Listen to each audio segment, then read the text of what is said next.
청취자 여러분 안녕하십니까. 장원석입니다. 2018년 11월 30일 금요일 YTN 라디오 수도권 투데이를 시작하겠습니다. 국내외 곳곳에서 ESF과 인터넷으로 듣고 계신 분들도 반갑습니다. 최근 연예인 등 유명인들의 부모들이 과거에 빚을 갚지 않았다는 폭로가 잇따라 나오고 있습니다. 폭로의 진위 여부, 폭로를 대하는 연예인들의 태도, 사기 혐의로 인한 법적 책임 등 여러 논란이 함께 드러나고 있는데요. 잠시 뒤 일부 투데이 포커스에서는 김지혜 변호사와 함께 관련 이야기를 나눠보겠습니다. 2부 수도권 사람들에서는 수도권 화재 현장을 찾아가 보고요. 수도권 행정탐방 코너에서는 인천광역시 소식을 전해드리겠습니다. 서울 강원 지역은 일시적으로 미세먼지 보통 수준이 됐지만 충청과 남부지방은 미세먼지 주의보가 내려져 있는 등 대기질이 여전히 좋지 않습니다. 오늘 경기와 충청, 남부지방은 미세먼지 나쁨이 계속되겠습니다. 미세먼지는 다음 주 초에 비가 내리면서 다소 해소되겠습니다. 서울 현재 기온 영하 0.4도, 습도는 57%, 오늘 낮 최고 기온은 서울 7도, 강릉, 대전 11도, 광주 13도, 대구 12도, 부산 14도, 제주 17도를 기록하겠습니다. YTN 라디오 수도권 투데이 1부 잠시 뒤에 출발합니다.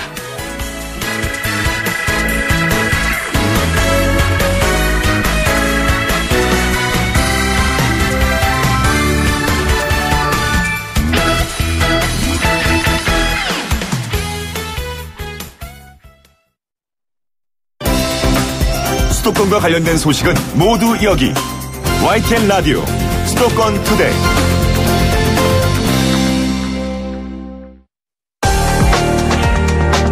투데이 포커스. 지금 연예계에서는 일부 연예인의 부모가 사기 의혹의 당사자로 지목이 되면서 여러 논란이 복합적으로 발생하고 있습니다.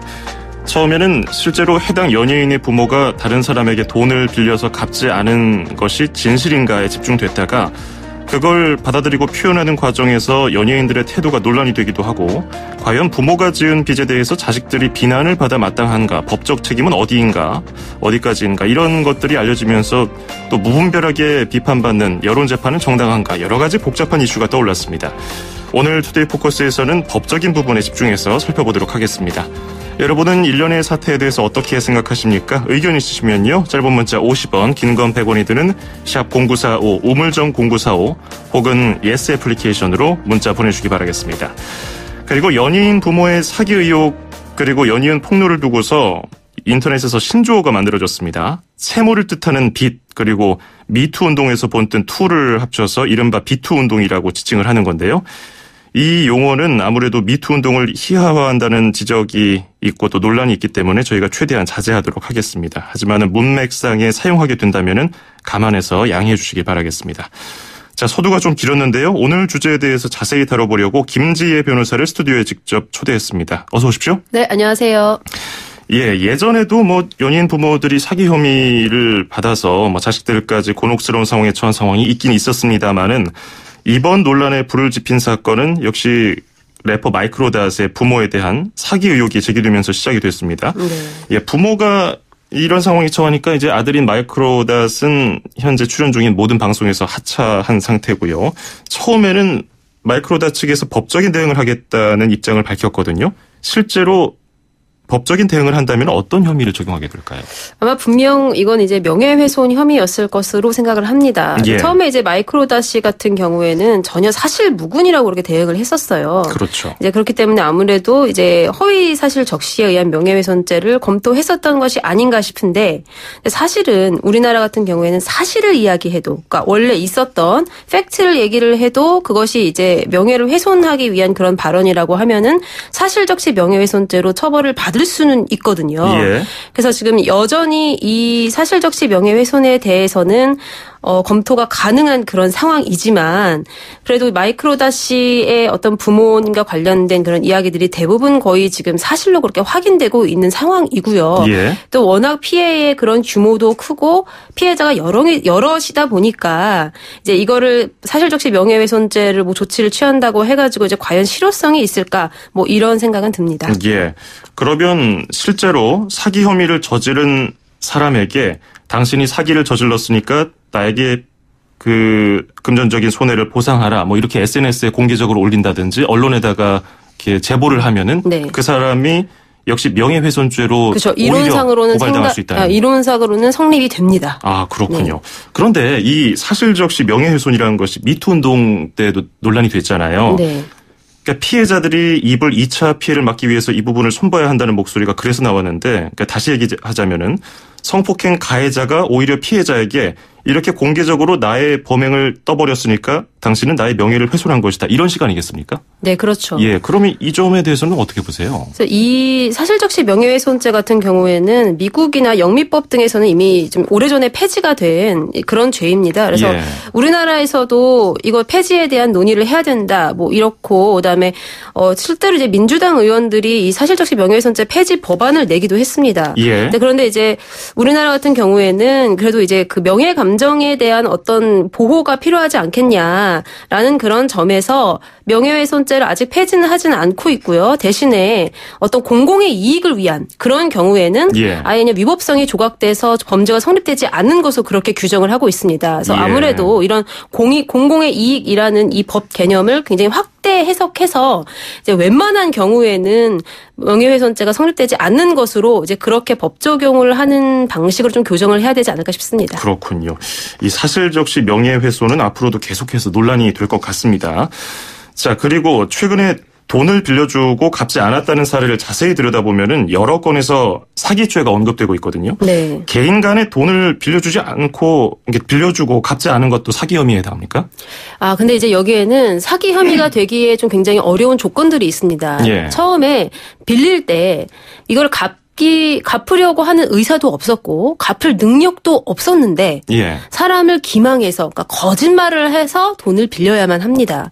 그래서 이런 부분을 입증하기가 좀 굉장히 어려워요. 그래서 예. 사기 혐의가 그래서 실제로 단순한 채권 채무로 사기 혐의가 성립되는 것은 극히 드물고요. 예. 그래서 정말로 어떤 구체적인 거짓말이 있어야지만 사기죄가 성립이 되는 거죠. 아, 그렇군요. 역시 그냥 간단하게 나 뭐 얼마만 좀 빌려줘라. 근데 갚지 못하고 있어서 그걸 그냥 사기죄로 고발할 수는 없는 건. 네, 그러니까 자본주의 사회에서 일단은 뭐 채권 채무 관계가 돈을 빌렸다가 못 갚는 그런 경우도 굉장히 흔히 발생하기 때문에 예. 이런 경우는 이제 기본적으로는 민사 채권 채무 관계로 파악을 해야 되는 거고요. 예. 사기죄라는 형사를 적용하기 위해서는 아까 말했듯이 구체적인 기망 행위가 있어야지만 합니다. 그렇군요.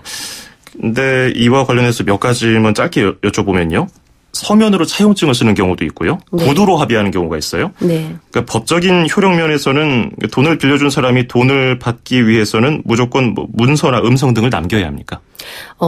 남기는 것이 좋죠. 예, 그런데 차용증이 없다고 하더라도 이제 우리 뭐 친구 사이에 돈을 빌리거나 가족 간에 빌리거나 이럴 땐 차용증 거의 안 쓰잖아요. 그렇죠. 이제 그런 경우에도 계좌 이체 내역이 남아 있다고 하면은 예. 그거는 이제 별다른 사정이 없는 한은 빌려준 돈으로 그렇게 봅니다. 아하. 이제 그런데 차용증도 없이 현금으로 빌려줬다. 그런데 그게 문제죠. 예, 상대방은 나는 받은 기억도 없다. 뭐 이렇게 나오면 이거 굉장히 입증이 곤란하게 되는 거거든요. 예. 그렇기 때문에 아무리 친한 사람과 금전 거래를 하더라도 최소한의 장치, 그러니까 계좌 이체라는 그런 정도까지는 좀 마련해 두는 것이 좋지 않을까 싶습니다. 그렇군요. 그 채무 관계를 입증할 책임은 역시 채권자에게 있는 건가요? 예, 그렇죠. 그렇군요. 네, 그렇게, 민사적으로는 청구를 하는 쪽에 입증 책임이 있기 때문에 결과적으로 내가 돈을 빌려주고 받을 것이 있다고 하면은 그와 관련된 증거 서류나 문서 등을 본인이 직접 보관해 있는 것이 이제 가장 좋겠습니다. 예. 채무에 대한 공소시효는 어떻게 됩니까? 아, 예. 그 공소시효라는 말은 그 사기죄에 대한 공소시효를 이야기하는 것이고요. 예. 이거는 형사법적 용어고 우리는 이제 채무에 대해서 소멸시효라고 부릅니다. 그래서 예. 이건 민사채권에 대한 소멸시효인데 이것도 공소시효와 마찬가지로 10년이에요. 그러니까 예. 사기죄를 이제 기소를 제기할 수 있는 그런 시한도 10년. 그다음에 채무에 대해서 재판을 통해서 그 채권 판결을 받을 수 있는 그 시효도 역시 10년입니다. 그래서 예. 10년 내에 어떻게 해서든 간에 재판을 통한 그런 절차를 밟는 것이 좋고요. 예. 이제 그렇지 않더라도 중간에 뭐 내용 증명 등 굉장히 정확한 문서로 채권을 변제하라고 그렇게 청구를 했다고 하면은 이 시효는 중단이 됩니다. 아, 그렇군요. 예, 이게 좀 공소시효랑 좀 다른 점이죠. 공소시효는 그대로 진행이 되고요. 예. 그다음에 이렇게 소멸시효 같은 경우에는 중간에 정식으로 청구를 하면 중단이 된다. 이 점은 좀 기억하고 있으시면 좋으실 것 같습니다. 민사의 경우는 그러니까 뭐 내용 증명이라든지 그런 것들을 보내면 네. 괜찮은데 아니면 그냥 내용 증명 없이 얘기로 이제 10년 다 돼가는데 돈 갚아야 되는 거 아닙니까? 돈은 갚으세요. 그럼 알았습니다. 제가 다음 달까지 갚을게요 하면서 10년이 넘어가게 되면은 그때도 그 소멸시효가 중단되는 건가요? 그 원래는 원칙적으로 중단이 되지만 역시 입증 책임의 문제가 남는 거죠. 나중에 이제 만약에 법정에 갔는데 지금 저 10년 이미 지나가지고 갚을 필요 없어요라고 상대방이 만약에 이야기를 한다고 하면 아니요 제가 그 중간에 계속 구두로 청구를 했습니다 갚으라고 해도 아니요 저랑 연락한 적이 없는데요. 뭐 이래버리면은 또 입증이 굉장히 막막해지는 그런 경우가 발생을 하기 때문에 만약에 구두로 하실 거면은 최소한 통화 녹음이라도 해두시는 것이 안전하겠습니다. 아무리 가까운 사이더라도 이게 돈 문제만큼은 깔끔하게 이렇게 증거로 남기는 게 나중에 또 받아야 되는 입장에서는 좀 좋겠네요. 자, 다시 이 얘기로 넘어오면요. 마이크로닷 씨 부모 사건은 기소 중지가 된 상태예요. 네. 근데 그 이유가 사건의 가해자라고 볼 수 있는 지금 뭐 그런 혐의를 받고 있는 마이크로닷 부모가 해외에 있기 때문인데요. 이 기소 중지 기한은 없습니까? 네, 기소 중지는 일단은 수사를 하기 좀 부적합한 상황에 있어서 기소 중지가 된 것이고요. 이건 이제 수사를 하기에 적합한 상황이 다시 오지 않는 한은 아마 거의 계속해서 기소 중지 상태일 겁니다. 이제 그런데 문제는 공소시효 관련해가지고요. 공소시효가 10년인데 마이크로닷 부모님이 해외로 건너간 지 이미 20년이 지났어요. 근데 20년이 지났으니까 공소시효 이미 10년이 소멸한 것 아니냐. 뭐 이런 논란이 있을 수 있는데 저희 형사소송법에 보면은 만약에 이런 수사를 회피하기 위한 목적으로 해외에 가 있는 동안은 공소시효가 정지되게 되어 있습니다. 그렇기 때문에 아직까지 공소시효 살아있는 거예요. 해외에 머무는 동안은 이제 정지되기 때문에. 이제 그렇기 때문에 아직까지도 좀 사기죄 죄책을 물을 수 있는 여지가 있고요.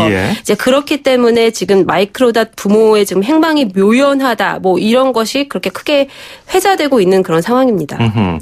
그러면 기소 중지가 중단됐기 때문에 현재로서는 인터폴에다가 수사 요청을 한 상황 아니겠습니까? 그러면 우리나라에서는 일단 지금 상황에서는 아무것도 할 수 있는 게 없는 건가요? 일단은 검찰이 범죄인 인도 조약에 따른 그 인도 절차를 밟겠다고 그렇게 이야기를 하고 있고요. 현재 그 당국에서 뉴질랜드 당국에서의 어떤 협조를 받아서 신변을 확보한 다음에 이제 그 범죄인을 이제 인도하는 절차가 한국으로 송환하는 절차까지가 필요한데 그 과정에서 이제 법원의 허가도 필요하고요. 굉장히 여러 가지 좀 복잡한 절차들이 남아있기 때문에 시일은 상당히 소요될 것으로 보입니다. 자, 가수 B 씨의 경우도 있는데요. 피해를 주장하는 사람을 만났더니 앞서서 저희가 얘기를 나눴던 차용증도 없었고 약속 어음 원본도 없었기 때문에 돈을 변제하지 않았다고 했거든요. 이 점은 어떻게 보십니까? 원래 이제 약속 어음 원본이라든지 차용증 같은 경우는 아까 말했듯이 채권자가 가지고 있다가 돈을 달라고 이제 청구할 때 이거를 제시하는 것이 원칙입니다. 근데 이제 이런 부분이 전혀 없다고 하면은 B 씨 같은 경우에도 상대방이 진실을 이야기하고 있는 것인지 아닌지 확인하기가 굉장히 어려운 그런 상황인 거죠. 근데 이 진실임이 입증이 안 됐는데도 불구하고 그냥 그쪽에서 요구하는 1억 원을 줄 수는 없는 상황이기 때문에 가수 B 씨의 입장에서도 어쩔 수 없는 경우가 아니었나 그렇게 생각을 합니다. 그렇군요. 그리고 이런 문제가 발생하니까 또 의문이 드는 것이 돈을 갚지 않았다고 폭로를 당한 사람은 부모들이란 말입니다. 그렇기 때문에 자식들이 과연 그 부모의 돈까지 갚아야 할 법적인 의무가 있는가? 여기에 대해서는 어떻게 봐야 될까요? 일단은 법적인 의무는 없죠. 부모의 채무는 부모의 채무고 자녀의 채무는 자녀의 채무인데 이제 그런 게 있어요. 부모가 지금 자녀가 굉장히 잘 나가고 돈을 많이 벌기 때문에 자녀로부터 내가 예전에 빚이 있었으니까 조금 도와달라라고 이야기를 해서 얼마든지 갚을 수 있는 거잖아요. 사실은. 그게 이제 부모가 예를 들어서 자녀의 돈과 나는 아예 회계를 달리하기 때문에 나는 자녀의 돈을 건들 수 없습니다라고 이야기하는 거는 굉장히 형식 논리죠. 이제 보통은 이 정도 되는 작은 규모의 채무면은 얼마든지 이제 확보할 수 있음에도 불구하고 안 갚고 있다라고 생각을 하니까 이제 사람들이 굉장히 좀 분노를 하게 된 것 같고요.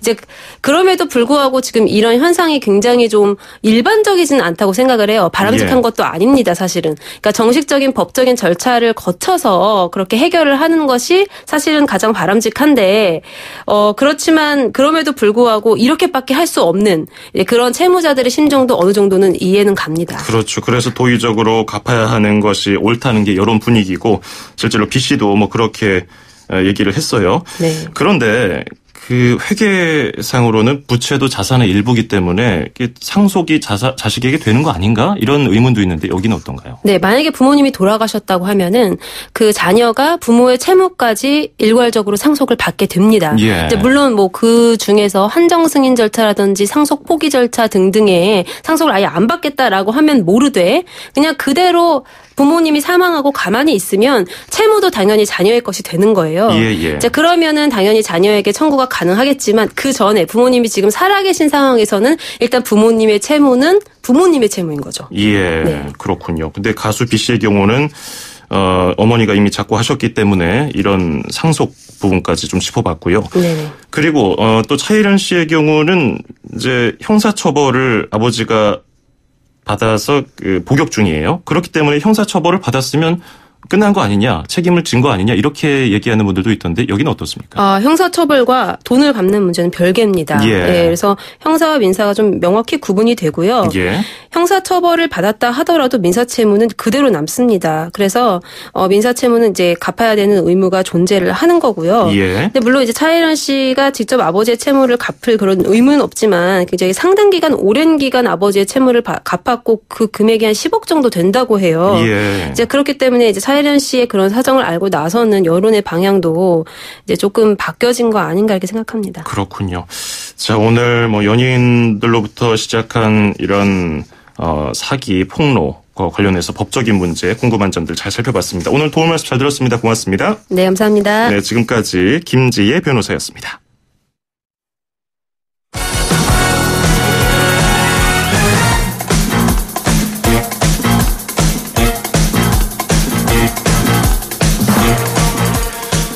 이어서 수도권 뉴스 브리핑입니다. 경기도교육청이 사립유치원 불법 매매에 관한 공익 제보를 받아 검찰에 수사 의뢰했다고 밝혔습니다. 수사를 의뢰한 사립유치원은 교육청이 최근 특정 감사를 벌이고 있는 17개 사립유치원 가운데 한 곳으로 알려졌습니다. 교육청은 또 학부모 안정대책으로 임대형 공립단설유치원과 중고교시설을 활용한 병솔유치원 설립, 퇴원 통보와 유아 모집 보류 유치원 감사 등을 시행한다고 밝혔습니다. 택시 탑승 수요가 가장 많은 연말을 맞아서 서울시가 승차 거부 근절을 위한 총력전에 나섭니다. 서울시는 연말 택시 승차난 해소 특별대책을 발표하고 다음 달 1일부터 174명을 투입해서 빅데이터로 선정한 시내 주요 지점 26곳에서 승차 거부 특별단속에 들어간다고 밝혔습니다. 서울시는 지난 15일 자치구로부터 승차 거부 처분 권한을 전부 환수한 뒤에 처음으로 실시하는 단속이라며 삼진아웃제를 엄격하게 적용할 계획이라고 설명했습니다. 삼진아웃제는 택시기사, 택시회사가 2년 동안 3번 이상 승차 거부를 하면 자격 면허를 취소하는 제도입니다. 경기도가 일부 신규 분양 아파트 단지의 불법 청약 행위를 경찰에 수사 의뢰했습니다. 수사 의뢰한 아파트 단지는 138가구를 분양한 안양 A단지와 312가구를 분양한 화성 B단지로 경기도 특별사법경찰단의 점검 결과 73건이 불법 청약 의심 사례로 나타났습니다. 의심 사례는 위장 전입과 제3자 대리계약, 청약 제출 서류 위조, 당첨 조건 미비 등입니다.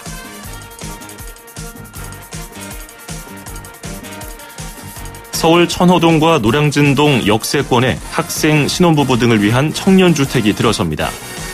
서울시 도시건축공동위원회는 강동구 천호동 458-3번지 일대와 노량진동 128-2번지 일대에 역세권 청년주택을 짓는 내용의 지구단위 계획 결정을 수정 가결했습니다. 천호동 청년주택은 5호선 천호역 1번 출구로부터 50m 떨어진 천호대로변에 220세대가 들어서고 노량진 청년주택은 9호선 노량진역 3번 출구까지 도보로 6분 거리에 299세대 규모로 2022년까지 지어집니다. 인천 서구는 인천시 최초로 재활용품 전용 수거 봉투를 배포하고 쓰레기 배출 실명제를 시행한다고 밝혔습니다.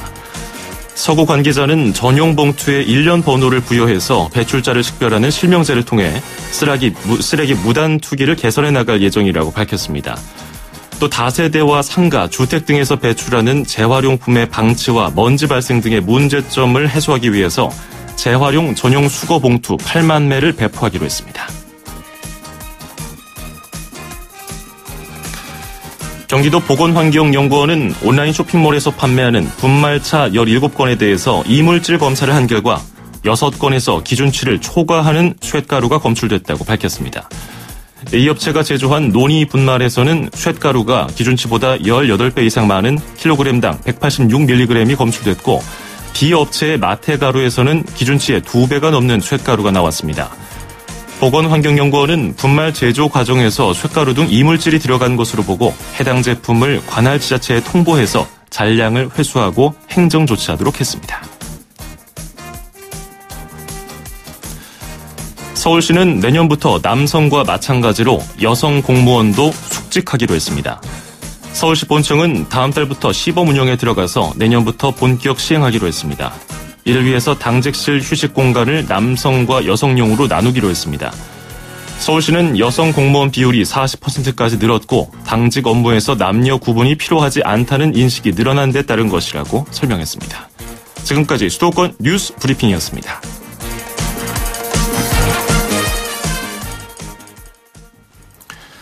네, YTN 라디오 수도권 투데이 1부 마치고요. 잠시 후 2부에서 뵙겠습니다.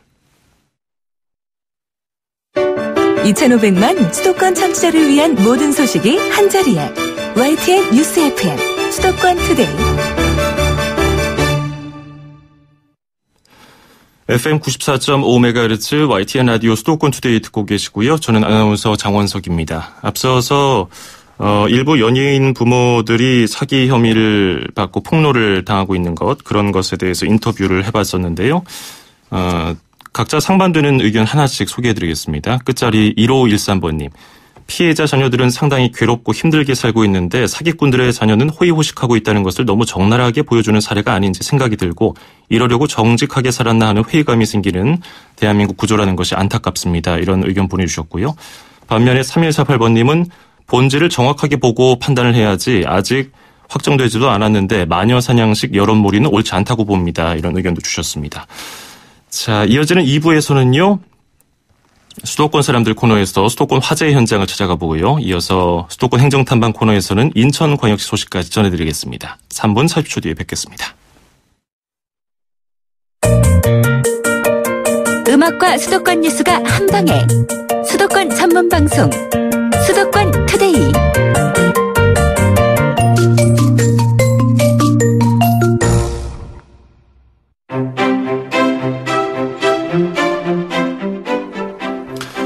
수도권의 다양한 삶의 현장들, 그 안에 함께하는 사람들을 만나보는 금요일 코너 수도권 사람들 시간입니다. 오늘도 김미란 리포터와 함께하겠습니다. 어서 오세요. 네, 안녕하세요. 예, 오늘은 어떤 소식 전해주십니까? 네, 오늘은 서울 관악구에 반가운 소식이 있는데요. 기존의 구청은 행정 업무를 좀 보면서 구민의 민원을 접수하고 또 처리하는 곳으로만 좀 알고 있는데요. 관악구청에서 전국 최초로 개방된 열린 구청을 좀 시도했습니다. 예. 네, 구민의 목소리를 조금 더 가까이 귀담아 듣기 위해서 소통의 공간을 새롭게 개방했는데요. 지난주 21일부터 주민들에게 관악청을 개관했습니다. 관악구청 1층에 민원실과 열린 구청장실을 나란히 마련했는데요. 이 형태는 카페 형태인데요. 주민쉼터는 누구나 좀 드나들면서 쉬어갈 수 있는 편안한 좀 소통의 공간입니다. 네. 또 이렇게 자유롭게 이야기를 나눌 수 있는데요. 주민들을 좀 만나볼 수 있었는데 아주 자유롭게 이야기하는 모습 볼 수 있었는데요. 주민들의 소감을 직접 들어봤습니다. 열린 공간을 구청장님께서 문턱을 낮춘다고 민원실 같은 거를 운영을 한다고 했는데 막상 와서 보니까 분위기도 좋고 차값도 별로 비싸지도 않고 와서 친구들하고 그냥 대화 나눌 수 있는 그런 공간이 돼 있고 잘하셔서 너무 좋습니다. 그전에는 5층에 있어가지고 만나기가 상당히 어려웠었는데 이렇게 문턱이 없어졌다는 것이 좋고 우리가 편리한 시간에 이렇게 와서 말씀드리고 청장님을 직접 뵈고 우리 민원인이 들을 수 있고 볼 수 있어서 또 여기에서 열린 공간에서 여럿이 앉아서 이렇게 대화를 하다 보니까 긍정적인 답변도 들어서 더더욱 좋습니다. 네, 카페 같은 분위기도 좋고 구청장님 이렇게 면담도 할 수 있고 그러니까 좋잖아요. 예. 그 관악구청장께서 얼마 전에 오셨을 때도 이런 비슷한 얘기를 했던 것 같아요. 그 관악청으로 이게 또 표현이 됐군요. 이 11월 21일에 새롭게 개소한 관악구청의 주민쉼터 또 열린 구청장실 어땠습니까? 네, 기존의 폐쇄적인 행정 처리만 보던 구청이 아니고요. 열린 공간을 1층에 좀 새롭게 이렇게 조성을 했는데요. 예전보다 주민들이 편안하게 이용하면서 쉬어가는 모습을 좀 볼 수가 있었습니다. 이렇게 관악청은 열린 민원실과 열린 구청장실 그리고 주민쉼터를 이렇게 나란히 이렇게 마련했는데요. 무엇보다 돋보였던 시도는 관악구 주민들이 직접 구청장과 만남을 통해서 함께 자유롭게 이야기를 나눈 소통의 자리라는 겁니다. 이 매주 화요일과 목요일 오후 2시부터 5시까지 구청장이 직접 상담하면서 이 크고 작은 민원들을 직접 해결하는데요. 이 관악구청의 박준희 구청장을 만나봤습니다. 적어도 주민들이 쉽게 구청장과 함께 이야기하면서 정책 제안도 하고 민원도 해결하고 필요한 조례도 담아낼 수 있도록 구청장에게 격의 없이 건의를 하는 그런 열린 카페 형태로 운영이 돼야만이 은행 가다가도 시장 가다가도 가벼운 마음으로 사인 간의 민원을 해결하기 위해서 서로 약속을 하기 위해서 어느 장소가 필요하다 하면 적어도 이 공간에 와서 서로 약속도 해결하고 또 시간 되면 구청장하고 격이 없는 그런 토론도 할 수 있는 장소로 돼야 된다. 그런 측면에서 이제 하게 됐고요. 구청이라는 데가 이제는 주민들의 그 지방자치 이야기로 이런 공간들이 채워져야 된다 생각을 하고 있거든요. 전에는 우리 공무원들의 사무 공간으로만 구청을 여기던 것을 적어도 주민들의 삶의 이야기들로 채워간다는 것은 굉장히 의미가 있고 나름대로 이 관악청이 그야말로 들을 청입니다. 주민들의 이야기를 더 가까이 가서 소통하고 들어서 그런 부분으로 구청에 반영할 수 있는 주민의 공간, 열린 구청장실이라고 보면 되겠습니다. 그러니까요. 지금 박준희 관악구청장도 말씀하셨지만은 예전에 20세기네요. 90년대 동사무소라든지 구청 가면은 굉장히 딱딱해요. 경직되고 그래서 그렇죠. 뭐 민원 하나 처리하려고 하면은 괜히 막 쭈뼛쭈뼛하게 되는데 이렇게 문턱이 낮아지게 되면은 사람들이 가서 그냥 대화도 나누고 차도 마시면서 진짜 동네 사랑방처럼 그런 역할을 하게 되는데 그러면 이렇게 구청장과 직접 구민들이 상담을 한 뒤에 민원 처리는 어떻게 진행이 됐습니까? 네, 이 관악구 주민 누구나 정말 자유롭게 구청장과 만나서 토론하는 이런 모습을 볼 수가 있었는데요. 이 민원이나 건의사항은 전문 담당 부서가 맡아서 처리를 하고 이 사후 관리까지 탄탄하게 진행이 된다고 합니다. 그래서 주민들의 민원사항을 좀 시원하게 해결하고 또 만족도를 높일 계획이라고 합니다. 그러면 관악구의 열린 민원팀은 어떻게 구성이 되고 어떻게 운영이 됩니까? 네, 지난 8월부터 이 관악구는 주민들의 민원 상담 처리 부분에 전문 인력들을 모아서요. 열린 민원팀을 새롭게 구성했는데요. 열린 민원팀이 상시 주민들의 민원을 해결하기 위해서 만반의 준비를 갖췄다고 하는데요. 열린 민원팀의 담당 역할을 좀 물어봤습니다. 전화 상담이 많이 들어옵니다. 예약 같은 경우에 그분들이 한 2분 이게 총 털어서 한 5분이 근무하고 있습니다. 각 과별로 주택 또 노인 청소 뭐 여러 가지 다양합니다. 이게 오는 민원을 설명해드리고 또 거기에 해당하는 담당 부서를 불러서 이해를 시키고 또 법에 규정된 거는 이제 법에 따라서 규정 설명해드리고 건축 민원하고 또 여기는 이제 노인분들이 많이 이제 거주하고 계세요. 노인 복지 문제로 좀 어렵다는 분들이 많이 오고 다른 구보다 이 관악이 좀 골목이 좁아요. 청소 문제 그런 민원들이 이제 많이 들어오고 있습니다. 건축민이나 청소 문제는 구청장님도 직접 현장에 나가셔서 답을 해주고 저희들도 직접 현장을 나가는 주제입니다. 그렇군요. 김일환 리포터가 취재해본 결과 관악구에는 어떤 민원들이 많이 들어왔습니까? 네, 앞서 들으신 대로 이 관악구는 어르신들이 많이 거주하고 있다고 하는데요. 그래서 노인복지 부분이나 또 노후된 집들의 재건축의 이런 부분들도 충돌이 또 있는데요. 또 골목이 좁은 동네가 많아서 쓰레기나 또 골목의 청소에 대한 부분들이 좀 민원들이 있다고 하는데요. 직접 주민들에게 민원 사항들을 들어봤습니다. 우리 삼성동의 지역 개발 문제 때문에 재개발, 뉴타운 1구역이거든요. 거기가 조합 설립 동의서 때문에 그 문제를 엄격히 지금 합법적으로 받고 있는지에 대해서도 확인차 이렇게 왔습니다. 골목골목마다 왜 전보 상태에 있는 데는 다 쓰레기 더미가 그냥 많이 모여져 있잖아요. 이 집에서도 갖다 놓고 저 집에서도 갖다 놓고 막 그러는데 CCTV로 이렇게 달아나갖고서는 단속하는 거 그거를 주민들이 원하는 곳마다 다 갖다 좀 해줬으면 좋겠어요. 그리고 지난번에 구청장과 인터뷰에서도 얘기가 나왔지만은 관악구에 이제 로스쿨이 도입된 이후에 고시촌이 슬럼화되고 있다고 들었었는데 네. 그 지역 캠퍼스타운 조성 사업은 어떻게 진행되고 있나요? 네, 다시 한번 좀 물어봤는데요. 예. 서울대가 관악구에 자리 잡은 지 이제 40년이 됐는데요. 그동안 우수한 자원과 지역을 제대로 연계하지 못했다고 합니다. 예. 그래서 우수한 졸업생이 관악구를 떠나지 않고 이곳에서 좀 미래를 도모할 수 있도록 100억 원대의 대학 캠퍼스타운을 서울시 공모사업으로 좀 신청할 계획이라고 하는데요. 관악구 박준희 구청장에게 직접 들어보시죠. 서울대생들이 졸업하고 나면 유일하게 지역에 함께 했던 곳이 고시촌이었어요. 사법시험 제도가 바뀌면서 이제 고시촌이 굉장히 무너지고 있는데요. 거기에는 지금 보면은 중국 동포들 방을 저렴하게 사용하고 싶은 사람들로 이제 오다 보니 인구도 줄어들고 모든 소비 구매력도 떨어지고 동네가 굉장히 슬럼화돼가고 있는 것을 목격을 했습니다.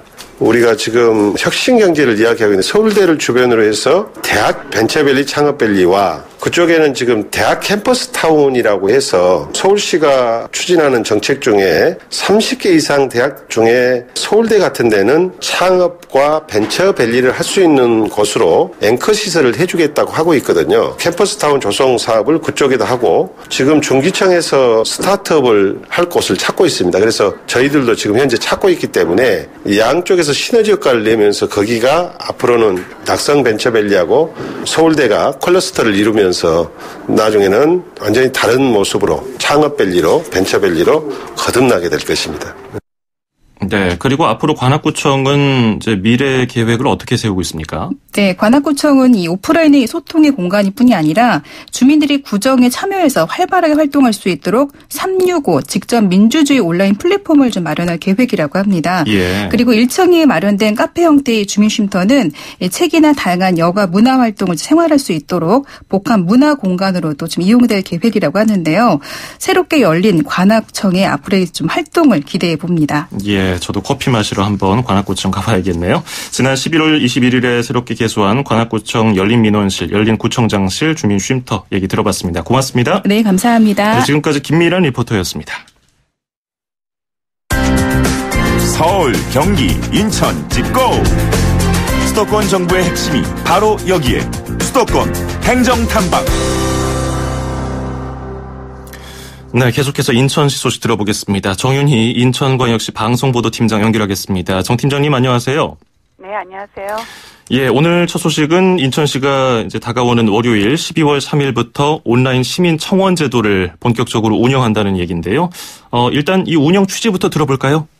네, 그렇습니다. 인천시는 12월 3일부터 온라인 시민 청원 창구를 본격적으로 운영하는데요. 지난해 8월에 개설된 청와대 국민청원을 참고로 만든 제도입니다. 예. 인천시가 시민청원 창구를 개설하게 된 배경은 대화와 협력이라는 시정 철학을 지향하고 시민과 함께하는 시정을 구현하기 위한 것으로 시민의 다양한 의견을 수렴하여 인천시 정책에 반영함으로써 300만 인천 시민이 공감하는 정책을 펼치기 위함입니다. 예, 그러면 어떤 식으로 청원 창구가 운영됩니까? 네, 시민청원 사이트는 인천시 홈페이지 내 인천은 소통이 가득이라는 제목으로 개설될 예정입니다. 시 홈페이지 회원이면 누구나 이용이 가능하고요. 시 주요 정책이나 지역 현안에 대해 시민의 의견을 자유롭게 표명할 수 있습니다. 다만 공익을 저해하거나 게시판 운영 취지에 맞지 않는 사항은 제한을 받을 수 있습니다. 예. 등록된 청원이 30일간 3,000명 이상의 시민 동의를 받은 경우에는 인천시의 종합적인 검토를 거친 후에 박남춘 시장 또는 고유 간부가 영상을 통해서 직접 직접 답변을 할 예정입니다. 예, 팀장님 그 송화기에 좀 가까이 입을 대고서 말씀해 주시면 감사하겠습니다. 네. 네, 그리고 이게 청원이 많아지면 일일이 답변하기가 쉽지 않을 것으로 보이는데 기준은 어떻게 됩니까?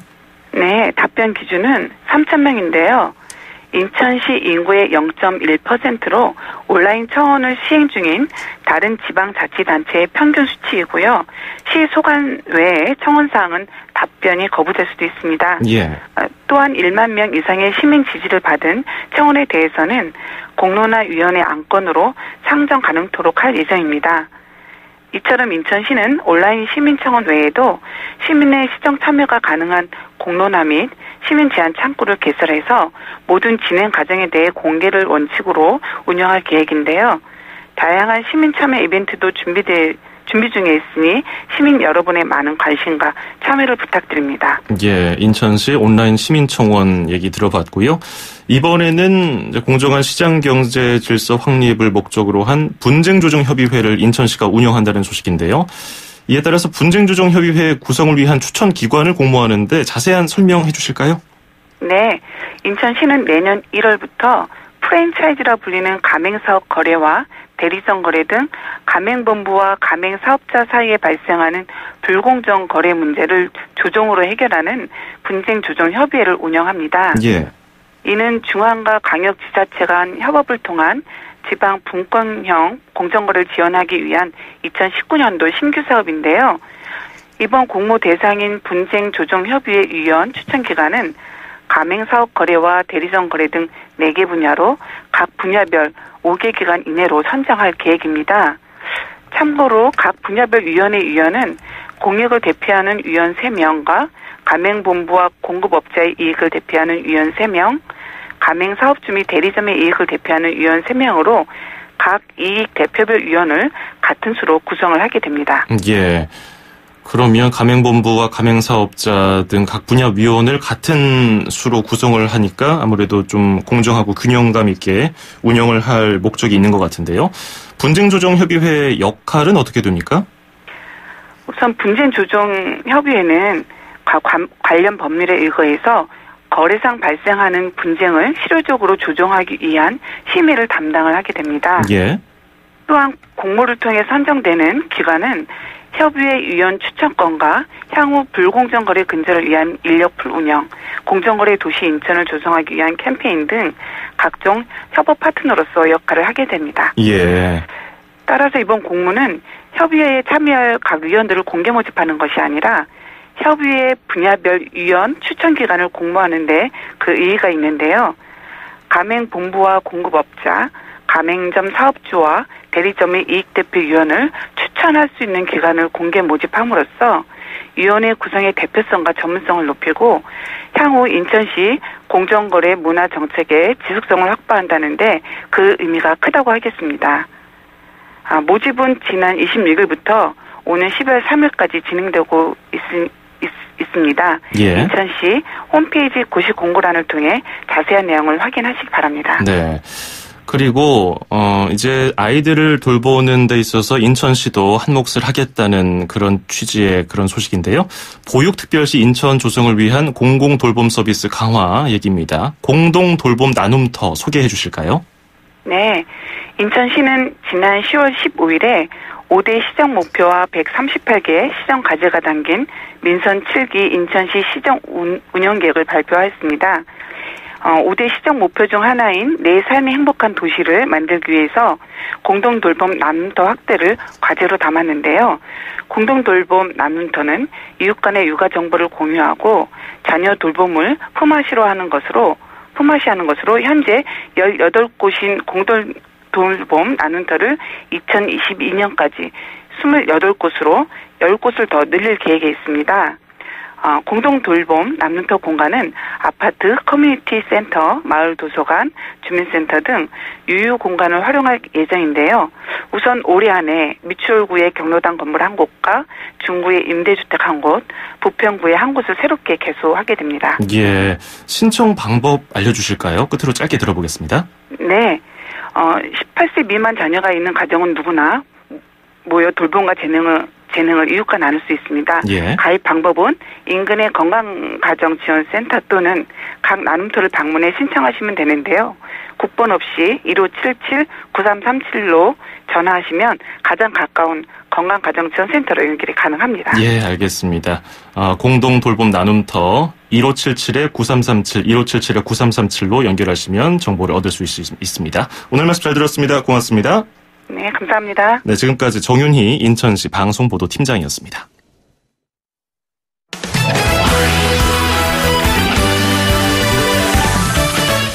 네, 11월 마지막 날에 보내드린 YTN 라디오 수도권 투데이 마치겠습니다. 주말 잘 보내시고요. 저는 다음 주 월요일 9시 10분에 어김없이 찾아뵙겠습니다. 장원석이었습니다. 고맙습니다.